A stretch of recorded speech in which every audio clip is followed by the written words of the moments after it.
Yo, César.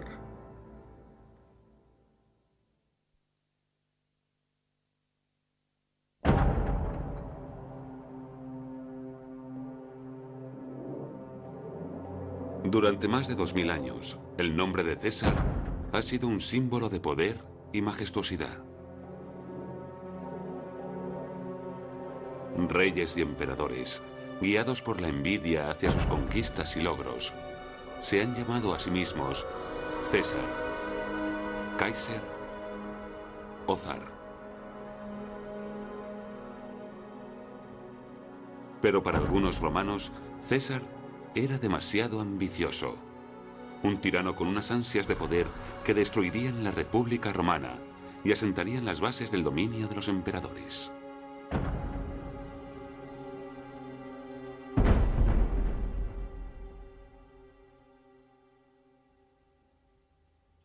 No saber lo que ha ocurrido antes de nosotros es como seguir siendo niños. Cicerón.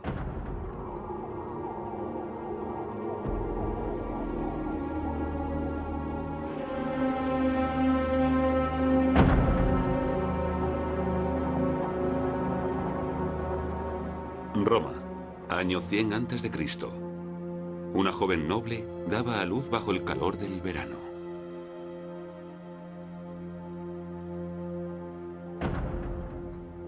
Era su primer hijo, y fue varón. Familiares y amigos le trajeron regalos. Le llamaron Cayo, seguido del nombre del clan Julio y del apellido César.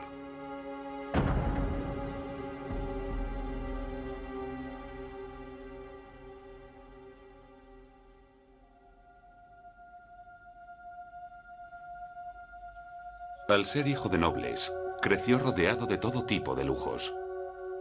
Su padre le observaba mientras él dirigía un carro tirado por cabras y simulaba ser un general victorioso.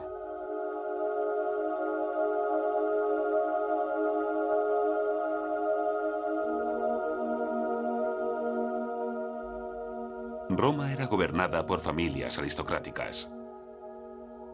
El joven César recibió desde niño una educación que le llevaba a seguir los pasos de su padre. Julio César tuvo una infancia muy dura. Su madre era muy estricta y le pegaba cuando cometía cualquier tipo de equivocación. Le encaminaron hacia la grandeza a base de malos tratos. Le adoctrinaron con la idea de que su papel en la vida era mantener las aspiraciones políticas más elevadas para poder honrar a su familia.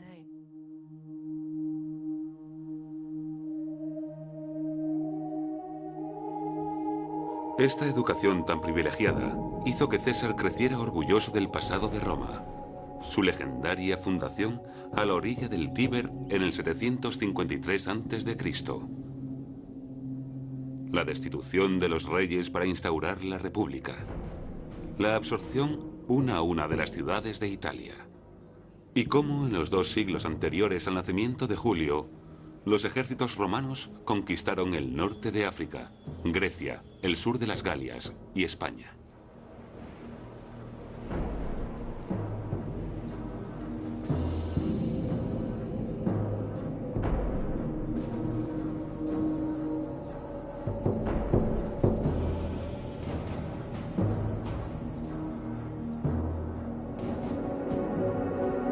El ejercicio físico tenía la misma importancia que las clases teóricas. Al salir de la escuela, Cayo y sus amigos se dirigían a los campos abiertos de las afueras de la ciudad.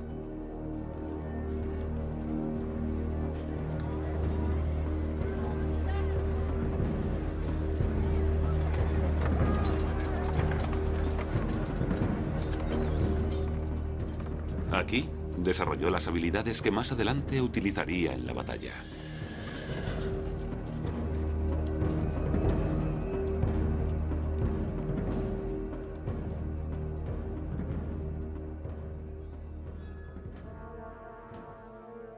A los 15 años, César fue introducido en la vida política. Vestido con una toga, la prenda distintiva de un ciudadano de Roma, acompañó a su padre hasta el foro, el corazón de Roma y de su imperio.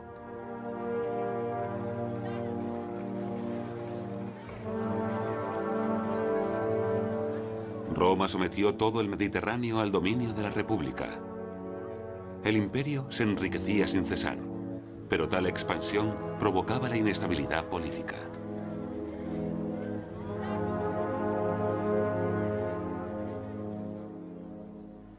Los aristócratas de Roma competían entre ellos para alcanzar un puesto en el Senado, y los electores eran el pueblo. Había luchas entre los distintos miembros de la aristocracia para ganarse al electorado. Durante el último siglo antes de Cristo, se sirvieron de soldados para resolver sus conflictos políticos. El resultado fue una continuada guerra civil entre las distintas facciones.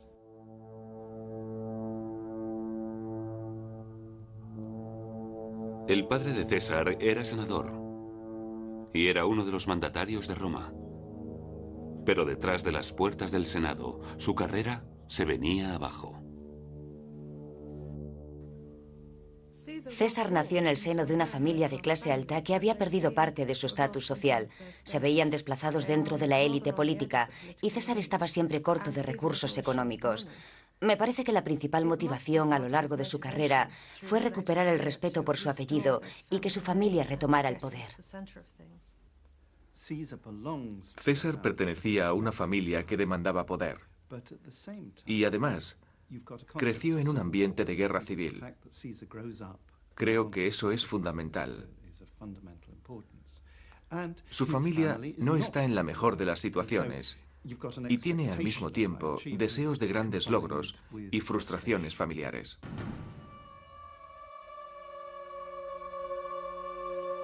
Cuando César tenía 15 años, su padre murió. Se convirtió en el cabeza de familia. César perdió a su padre cuando era muy joven. Se quedó solo. Tuvo que trabajar muy duro para impulsar su carrera política. Y estoy convencida de que eso avivó sus ambiciones.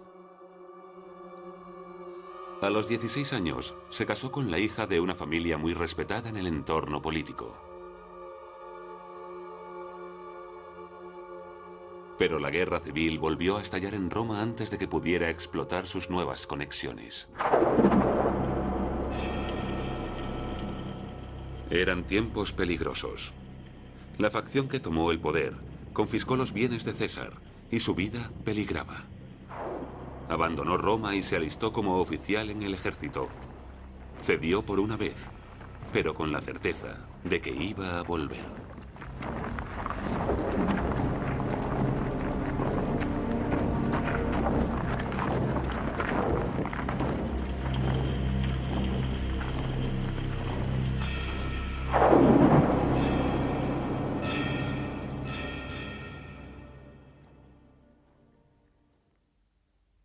Prefiero ser el primero en un pueblo de bárbaros antes que el segundo en Roma. César. César pasó 4 años en las campañas de Asia Menor y se ganó una buena reputación por su valentía. Por aquel entonces, la situación política de Roma había cambiado. El adolescente que se marchó de Roma volvió convertido en un hombre y preparado para una campaña muy distinta a la anterior.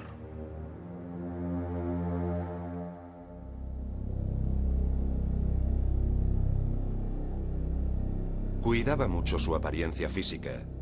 Se afeitaba con esmero. Le preocupaba mucho su calvicie prematura y aunque padeciera epilepsia, su resistencia física era extraordinaria. Plutarco. Fornido, de ojos oscuros y expresivos. Además de cortarse el pelo cuidadosamente, se depilaba todo el cuerpo con pinzas. Suetonio. Era una persona muy superficial y extremadamente frívola. En ese sentido era muy imprevisible. Lo único que siempre estuvo presente en su vida fue su vanidad. Todo el mundo conocía su superficialidad. Era un niño mimado. El arte de hablar en público era esencial para la carrera de un joven político. Por ello, César se dirigió a la isla de Rodas para aprender de un famoso profesor griego de oratoria.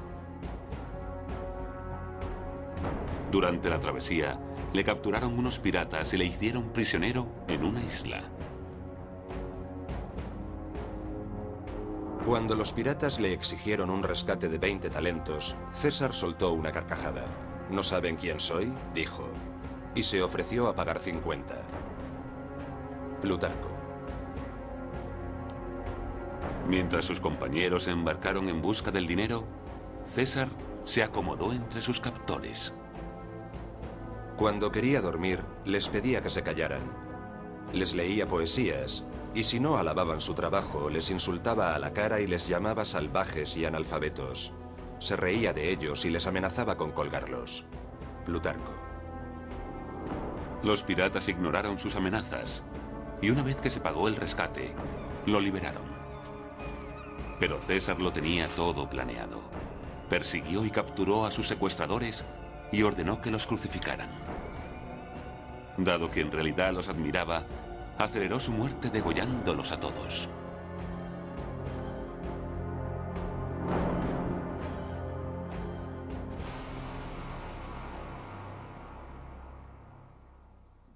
La República era un sistema muy complejo que estableció unos equilibrios de poder entre soldados y aristócratas. Pero también era un sistema muy sabio que supo limitar los poderes de la aristocracia basándose en dos premisas. Por un lado, todo poder era limitado, y por el otro, todo poder debía ser compartido. De este modo, ningún aristócrata podía obtener un poder excesivo. Cada año se elegía a 2 senadores para que ejercieran conjuntamente el cargo de cónsules. La Cámara de los Cónsules era el estamento más elevado de Roma y solo podían acceder a ella los mayores de 42 años. César sabía que debía esperar mucho tiempo. A los 30 años, se afianzó dentro de la escala política al obtener un puesto administrativo en una de las provincias romanas en España. En esta época, César observó una estatua de Alejandro Magno. Descubrió que a los 31 años, Alejandro ya había conquistado casi todo el mundo conocido, mientras él tenía que rendir cuentas a sus superiores. Se sintió tan frustrado que se vino abajo y se echó a llorar.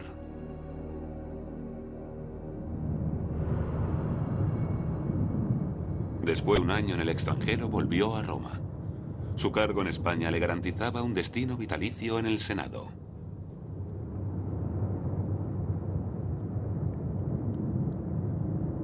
Como senador, podía llevar con orgullo una banda morada sobre su túnica. El morado, que se elaboraba con caracoles de mar, era el más caro, y por ello el más preciado de todos los colores.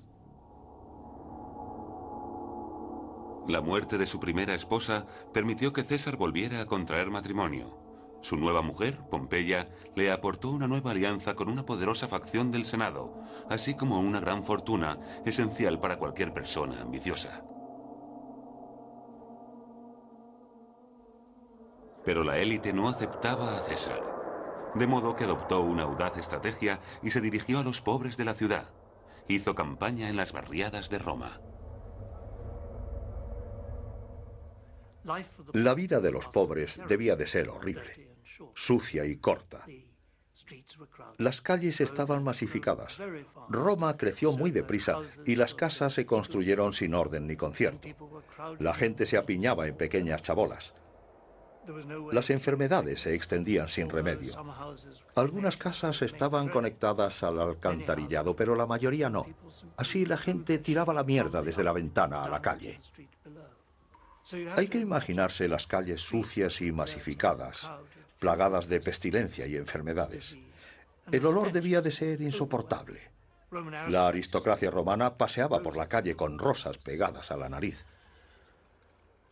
Julio César llegó como un desconocido y siguió la estrategia de un político inteligente. Encontró una nueva fuente de poder. Ignoró a la aristocracia y se dirigió a la clase baja. Hizo lo que pocos políticos estarían dispuestos a hacer. Se paseó por las calles dándole la mano a la gente. Se mostró dispuesto a servir y agradar a todo el mundo, incluso a la gente de a pie. No le importó rebajarse durante una temporada. Casio Dio. Tanto esfuerzo le sirvió para obtener un cargo ideal, la responsabilidad de los espectáculos de Roma. César gastó unas enormes cantidades de dinero prestado para crear los juegos más extravagantes hasta el momento. Inundó el circo para simular batallas navales.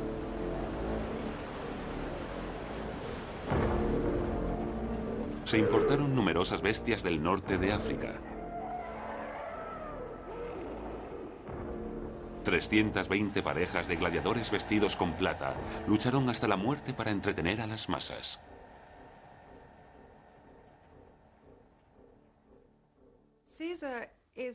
César era lo que yo llamo un político populista. Al no tener el respaldo del Senado, se dirigió al pueblo. Roma estaba llena de votantes en potencia y todos ellos estaban dispuestos a dejarse comprar por el político que les ofreciera más o que gastara más en los juegos. Era muy generoso en gastos.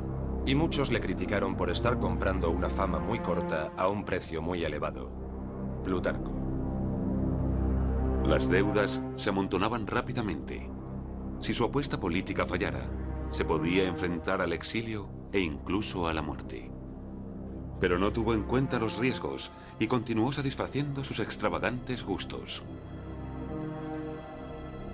César tenía la reputación de haber pagado unas sumas inmensas por esclavos de calidad. No se atrevía a confesar las cantidades y prohibía que se incluyeran en los cuadernos de cuentas. Suetonio. El hogar de César era testigo tanto de día como de noche de numerosos tratos privados. Los ciudadanos de a pie le apreciaban porque se mezclaba con el pueblo de una manera amistosa. Además, celebraba cenas y festejos que, junto con el esplendor de su forma de vida, le hicieron cada vez más importante en el mundo de la política. Los hombres de todos los estamentos sucumbieron ante sus encantos, al igual que sus mujeres. Todos coinciden en que era un amante del placer. Gastaba mucho dinero para satisfacer sus pasiones y sedujo a muchas mujeres hermosas. Suetonio. De noche, Julio César era un aristócrata romano. Celebraba cuantiosas cenas con festejos y mujeres. De día era muy distinto. Un tirano, como un matón de la mafia. Ya había conseguido una amplia red de apoyo. A los 36 años, puso a prueba su popularidad pública y privada y se presentó a las elecciones para pretor supremo de Roma. Apostó muy fuerte para conseguirlo. Al salir de casa, en el día de las elecciones, le dijo a su madre que de noche sería pretor o indigente. Para avanzar en el mundo de la política romana, César tuvo que pedir prestadas unas inmensas cantidades de dinero y podría devolverlo a través del poder que obtendría ganando las elecciones, pero si perdiera, se vería en serios apuros. Sin embargo, César ganó. Como pretor supremo, obtuvo mayor prestigio, fondos y una residencia oficial tras unos grandes muros cerca del foro. Pero César seguía obsesionado con llegar a cónsul y decidió aliarse con los dos romanos que podían ayudarle a conseguirlo. Primero, Craso, un aristócrata con enormes riquezas.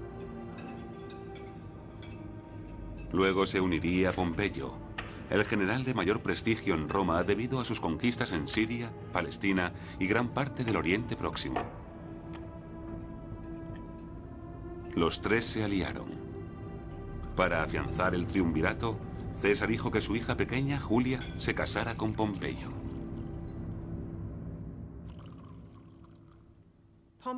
Pompeyo y Craso eran muy ricos y poderosos. Craso era simplemente rico, pero Pompeyo acababa de volver de Oriente y era un miembro muy destacado de la élite romana. Puede que fuera la persona más importante de Roma en ese momento. Pero ambos necesitaban a César porque suponía un peligro. Si no se unían a él, le tendrían que destruir. En el año 59 a.C., la riqueza de Craso y el ejército de Pompeyo consiguieron que César fuera elegido cónsul. El nuevo cónsul no quería compartir poderes, así que inició una inmediata campaña de intimidación contra su compañero Bibulo. Llegaron a asaltarle y cubrirle de estiércol para impedir que saliera de casa. El Senado vio horrorizado cómo César ignoraba los precedentes y aprobaba ilegalmente sus propias leyes.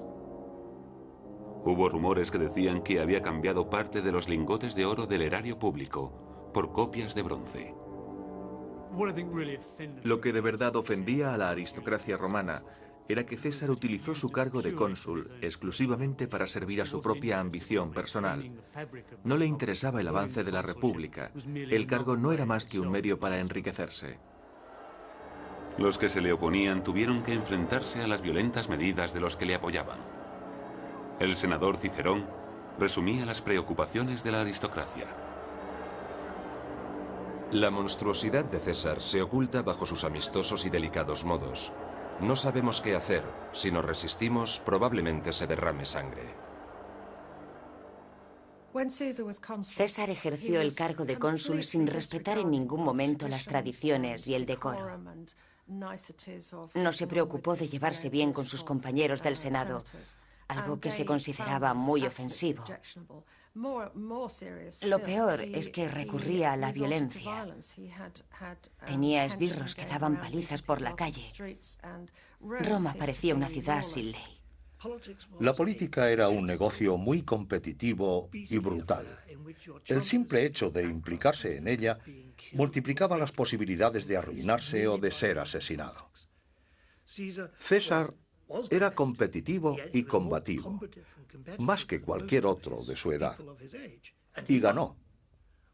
Pero ganó mediante la traición continuada a sus oponentes políticos.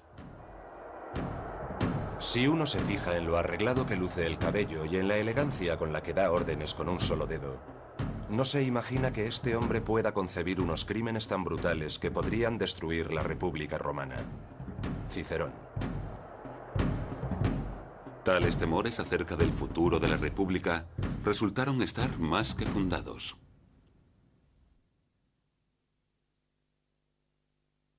César llevó el Imperio Romano más allá de los límites del mundo habitado. Plutarco. La aristocracia romana competía por saber quién podría librar más batallas y conquistar más civilizaciones extranjeras. Julio César conquistó más pueblos que cualquier general anterior a él.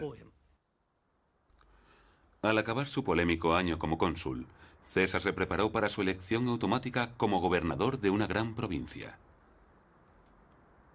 Sus enemigos del Senado intentaron que se le designara gobernador de los bosques y sendas de ganado de Italia. Pero César tenía el suficiente apoyo para rechazar ese insulto. Fue elegido gobernador de Illyricum y la Galia Cisalpina. Más adelante se aseguró la Galia Transalpina. Como comandante de las legiones de sus provincias, consiguió establecer una enorme zona de influencia. Necesitaba dinero desesperadamente y estaba dispuesto a hacer lo que fuera necesario para conseguir el respaldo de un ejército a lo largo de su carrera política.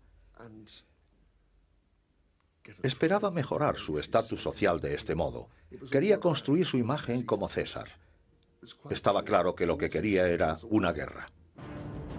No esperó mucho tiempo. En la primavera del año 58 a.C., interceptó y venció a los helvéticos en su migración desde los Alpes hacia las tierras romanas. Después, sin el permiso del Senado, se dirigió al norte invadiendo las tierras aún no conquistadas de la Galia.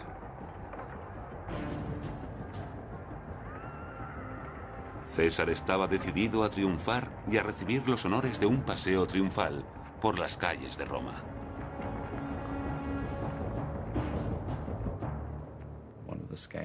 Una de las reglas más terribles que introdujeron es que para conseguir un triunfo había que matar a 5.000 personas. Digamos que estamos hablando de un mínimo de 5.000 muertes por guerra.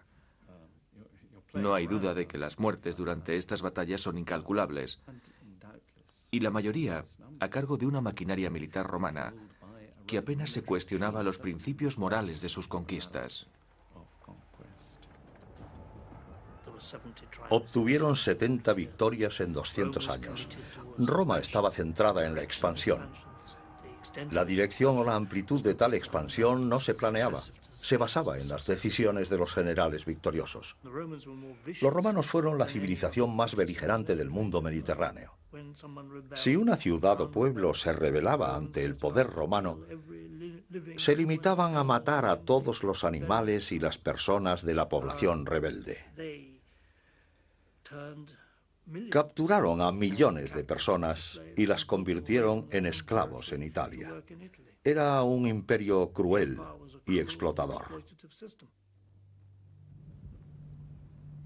Juzgaba a sus hombres por su historial bélico y no por su ética o posición social. A veces, cuando habían conseguido una victoria aplastante, permitía que sus hombres abandonaran sus deberes militares para que se dejaran llevar de la forma más salvaje que quisieran. Le gustaba afirmar con orgullo: mis soldados luchan igual de bien cuando apestan a perfume. Suetonio.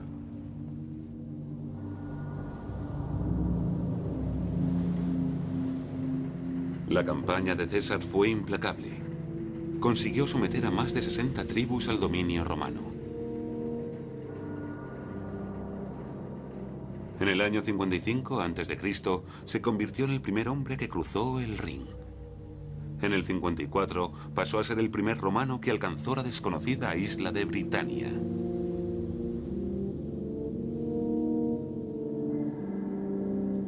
La llegada a las tierras británicas fue casi desastrosa debido al clima y a la brutal resistencia que se encontraron. Pero César se aseguró de que Roma solo recibiera noticias de sus grandes éxitos. Poco a poco las Galias fueron conquistadas y Europa occidental pasó a formar parte del imperio. 8 años viajando a través de caminos de barro y piedras, alimentándose mal y durmiendo peor. 8 años de mapas, tácticas, valor, tratados, ejecuciones y de batallas brutales y sangrientas. Durante las guerras de las Galias, César demostró tener una brillante capacidad de liderazgo. Nunca abandonó el frente, siempre era el que cabalgaba más rápido, el que llegaba antes a todas partes y el que cargaba con la mayor responsabilidad. Por supuesto, también era un astuto y culto diplomático. César preparó el terreno para su vuelta a las esferas políticas de Roma. Enviaba numerosas crónicas sobre sus genialidades bélicas. En dichas crónicas solo se preocupaba de enaltecer su propia imagen. César tenía que hacerlo todo. Izar la bandera que llamaba armas, avisar a los hombres que trabajaban en el campamento, formar la línea de batalla, dirigir a los soldados y tocar la corneta. En una ocasión en la que apenas teníamos hombres, César le arrebató el escudo a un soldado de la retaguardia y corrió a la primera línea. Se dirigía a cada centurión por su nombre y gritaba a las tropas para infundir ánimos. Y así acabó una batalla en la que la tribu rival resultó prácticamente aniquilada. Su nombre quedó borrado de la faz de la tierra. César decidió hacerle servir de ejemplo para que los nativos tuvieran más cuidado en el futuro. Hizo ejecutar a todos los líderes y vendió el resto de la población como esclavos.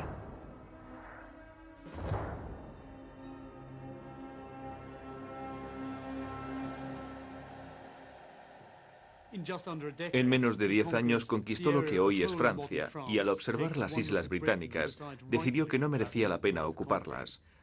Vuelve a Roma de estas conquistas con una fortuna y con la habilidad, el prestigio y el dinero necesarios para comenzar una exitosa carrera política. El César de 50 años era muy distinto del que había llorado ante la estatua de Alejandro Magno 20 años atrás. Ya conocía la sensación de la victoria y la dulce satisfacción de saberse poderoso. Era omnipotente en las Galias y no estaba dispuesto a ceder un ápice de su poder. La próxima batalla la libraría contra la mismísima Roma.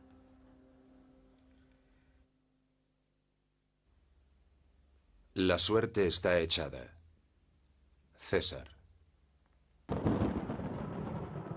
César le había prometido tierras a sus hombres y debía cumplir. Pero el Senado temía al conquistador de las Galias y se negó a prestarle ayuda. El problema histórico de Roma no era controlar a los comandantes que estaban lejos. Lo dificultoso era la vuelta, cuando regresaban con todas sus tropas. Sus oponentes del Senado seguían decididos a procesarle por su comportamiento ilegal cuando ejerció de cónsul 10 años atrás. Convencieron a su exaliado Pompeyo de que César estaba fuera de control. La alianza entre los principales generales de Roma se rompió. Cuando el Senado ordenó a César que cediera sus ejércitos, él entró en cólera y le declaró la guerra a Roma. Algunos oponentes, como Cicerón, expresaron el odio que muchos sentían hacia César. Este personaje tan perturbado y miserable alega que sus actos responden a su honor. ¿Acaso hay algún honor en amenazar al Senado con un ejército? ¿Cómo es posible que se inicie una guerra civil en nombre del honor de una persona? César necesitaba logros y poder. La ética aristocrática le llevaba a doblegar a sus enemigos. Si alguien te humilla, debes devolverle la humillación. Has de restablecer tu honor, tu dignidad y tu amor propio. Y declaró esta guerra civil para recuperar su amor propio.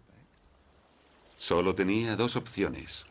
Podía entregar sus ejércitos y enfrentarse a un juicio, al exilio e incluso a la muerte, o podía luchar. Sentenció: la suerte está echada, y cruzó el Rubicón, la frontera al noreste de Italia, para dirigirse a Roma. Cuando cruzó el Rubicón para entrar en una guerra civil, dijo aquello de «la suerte está echada». Tenía dos significados. Por un lado, quería decir que ya no había vuelta atrás, pero por el otro, era una expresión típica del juego de azar que se refería a que la suerte estaba en el aire y que nadie sabía de qué lado se iba a decantar. El rumor se extendió como la pólvora. Todos conocían la brutalidad del conquistador de las Galias y se temían lo peor. Los veteranos con mayor experiencia avanzaron hacia el sur, venciendo a unas tropas opositoras que apenas tuvieron tiempo de organizarse. Los pueblos de Italia se temían lo peor, pero fueron ignorados. Las puertas de cada población se abrían sin ofrecer resistencia, y sus oponentes de Roma, como Cicerón, se sentían cada vez más aislados.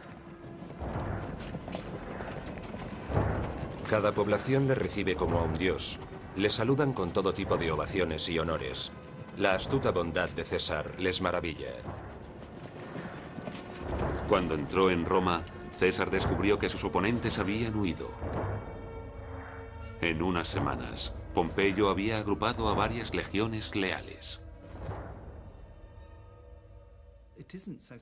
No es solo que César y Pompeyo quisieran enfrentarse el uno al otro. Cada uno tenía el respaldo de toda una serie de personas que esperaban obtener sus frutos. Eso era lo peor de cada posible vencedor de la guerra civil, que los que les apoyaban querían sus beneficios. Ellos eran los que presionaban a ambos oponentes. La guerra civil se extendió por el norte de África y Europa. César se dirigió al oeste para aniquilar a toda legión que declarara su apoyo a Pompeyo.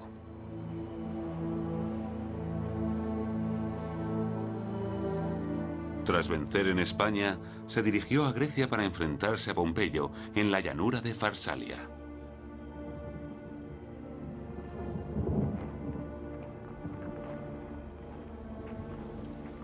César tenía 22.000 hombres, la mitad que su enemigo.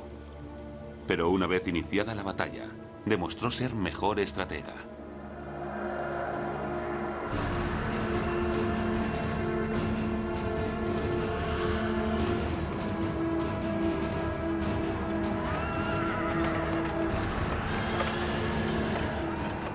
Desplegó a sus tropas en el momento justo y derrotó a un adversario que se dejó llevar por el exceso de confianza. Pompeyo perdió 15.000 de sus mejores hombres. El resto fueron hechos prisioneros. Fue una victoria decisiva. Pompeyo consiguió escapar de la carnicería y se dirigió a Egipto. César le persiguió hasta Alejandría. Al llegar, el joven rey egipcio recibió al vencedor de la guerra civil de Roma con un regalo: la cabeza de Pompeyo. César sintió miedo y alivio al mismo tiempo. Quizá clamara al cielo diciendo que era una deshonra, pero en realidad le ahorraron un trabajo necesario y él podría decir que era inocente. En las termas, tabernas y panaderías de Roma se extendía el rumor de la victoria de César y de su noviazgo con una dama muy poderosa, la nueva reina de Egipto. Se llamaba Cleopatra. Juntos remontaron el Nilo como dos jóvenes amantes. Los rumores no cesaban mientras César y Cleopatra seguían su viaje de vuelta a Roma. Se hablaba de que, tras una batalla contra un rey extranjero cerca del Mar Negro, dijo: llegué, vi y vencí. Los habitantes de Roma se preguntaban acerca de sus intenciones hacia ellos.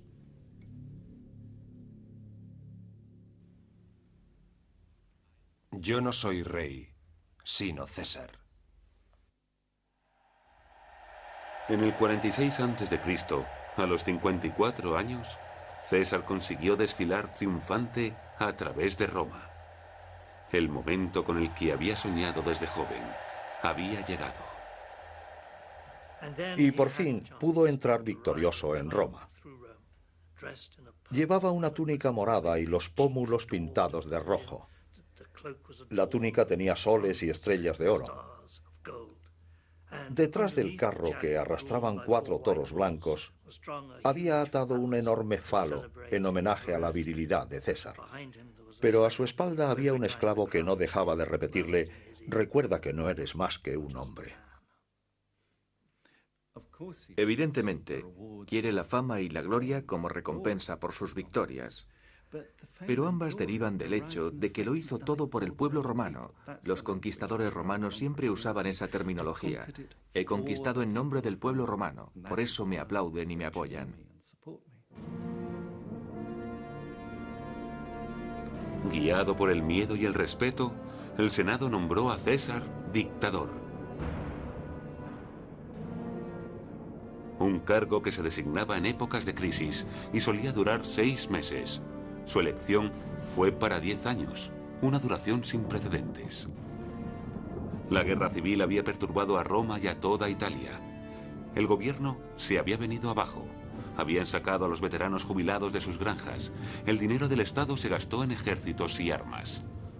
Roma tuvo suerte de que ningún pueblo vecino estuviera capacitado para aprovechar estas debilidades.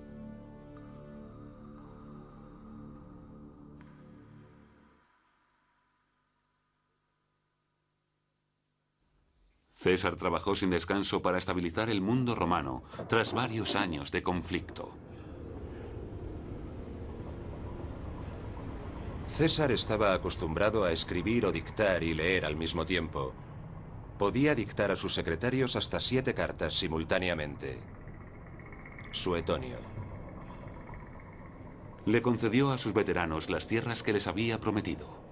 Inició una serie de obras públicas, bibliotecas, canales y un puerto. También cambió el inexacto calendario lunar por el año solar de 365 días. César reestructuró el calendario. Fue una manera de decir: el mundo está confuso. Tenemos que organizarlo y saber el mes en el que vivimos.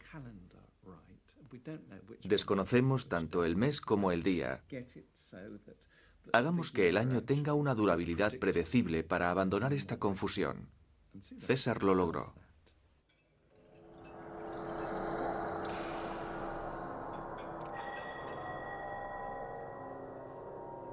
Había luchado durante 30 años para alcanzar el poder. Por fin vivía con toda comodidad, pero no tenía soluciones reales para los problemas de la República. Volvió a planear una guerra. Comenzó a organizar un ataque contra Partia, el mayor enemigo de Roma en Oriente. Antes de partir en su campaña, César aumentó el número de senadores y así devolvió el favor a aquellos que le apoyaron durante la guerra civil. El dictador pasó a llevar continuamente una toga morada. Declaró su cumpleaños fiesta oficial. Más adelante cambió el nombre de su mes de nacimiento, Quintilis, por Julius, Julio. Los senadores, e incluso sus amigos, empezaron a preocuparse ante tales alardes de poder. Muchos senadores se negaban a aceptar la posición que ostentaba César. Era el dictador, pero se comportaba como un rey. Y los romanos habían acabado con sus reyes muchos años atrás. La palabra rey era la más peligrosa de cuantas se podían pronunciar en la política romana. Además, estaba ignorando a su tercera esposa, Calpurnia, en favor de su reina extranjera, Cleopatra. La había alojado en una villa con su hijo ilegítimo, Cesarión. Incluso hizo levantar una estatua de ella en un templo cercano al foro. Muchos lo consideraban inaceptable e impropio de Roma. Pero en febrero del año 44 a.C., el pueblo le eligió dictador vitalicio. Sus oponentes se encolerizaron. Parece que se le subió todo a la cabeza. Y en un momento dado, recibió un poder que la aristocracia romana consideraba inaceptable. Pero cuando el pueblo le dio tal poder, considerarían que podía seguir adelante con ello. Roma no estaba contra él. Eran los aristócratas que no soportaban la idea de un mandatario perpetuo.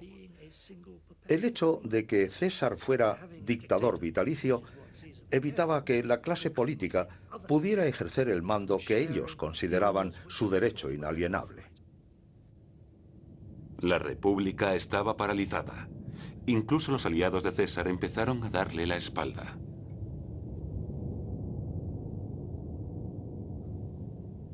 Su arrogancia había ido demasiado lejos.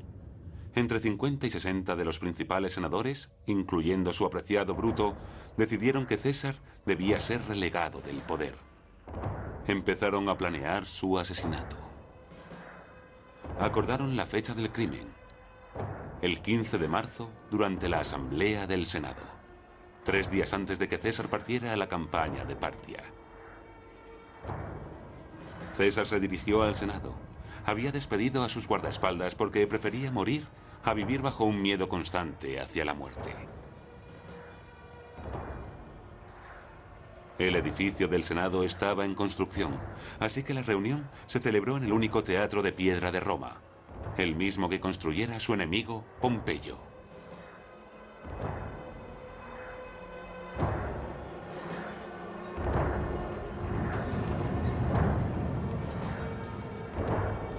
Al entrar en la cámara de debate, le rodearon.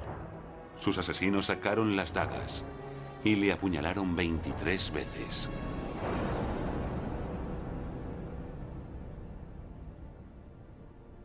César se desplomó, tapándose con la toga, para que nadie le viera morir.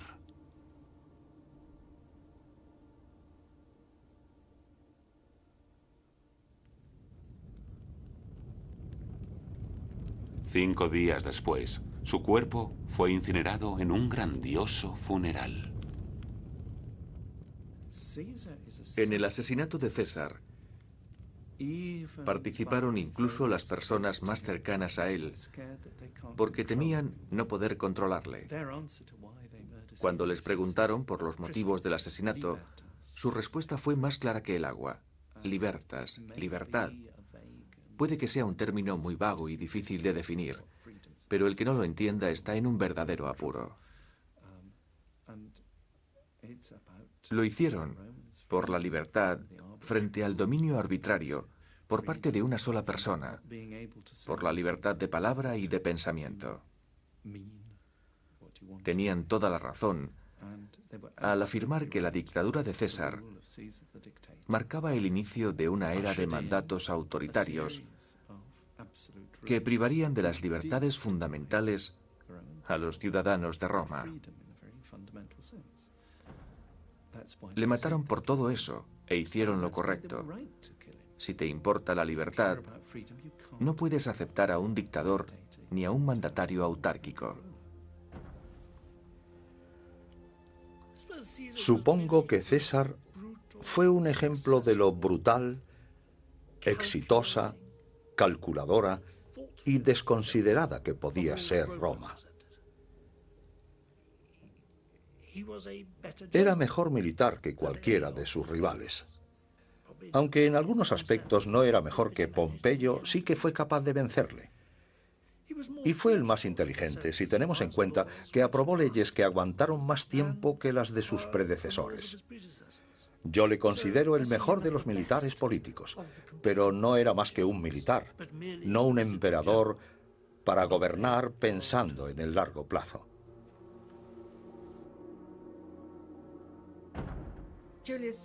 La trayectoria de Julio César parece demostrar que aquel sistema republicano no funcionaba. Todo indica que la solución de los problemas políticos era siempre la violencia, y César fue uno de los principales exponentes de dicha violencia, y al final lo pagó sufriendo una muerte violenta.